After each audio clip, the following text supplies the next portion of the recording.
Good morning, guys!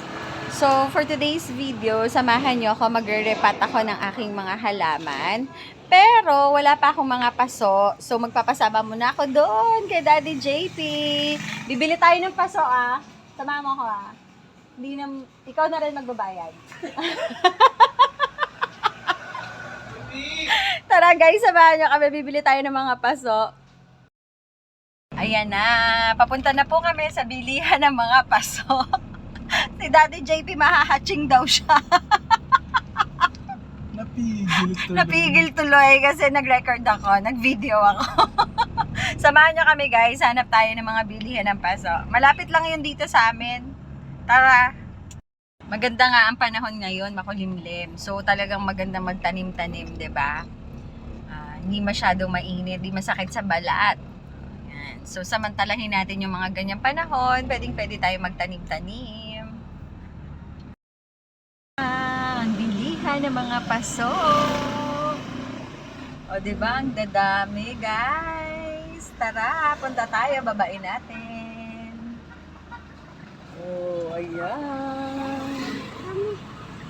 Pero maliliit lang yung bibili natin. Hindi ganyan kalalaki.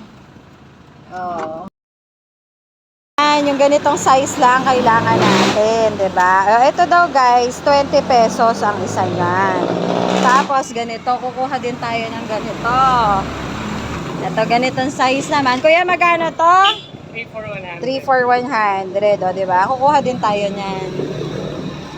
Ay, ang saya magtanim. Nakakamiss magtanim-tanim, 'di ba? Dahil paso. Diba, guys? Kailangan natin ang ating mga paso. Na-miss ko kasi, wow, ito ang ganda na to, ang laki na to. Diba? Ang dami nilang paso. Nakakatuwa naman magtanim-tanim. Diba?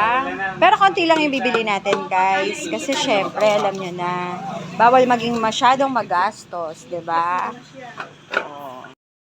Ayan na, guys. Uuwi na kami, nakabili na kami ng mga paso. Naman na si Bunso, syempre, masaya siya. Wala siyang pasok ngayon, 'di ba? Kasama namin siya bumili ng mga pots. Tara, uwi na kami. Yan lang naman talaga yung pinuntahan namin dito. Ayan, daming paso. Suki na namin to kahit nung pandemic pa. Dito kami bumibili. Kilala pa yun, ha?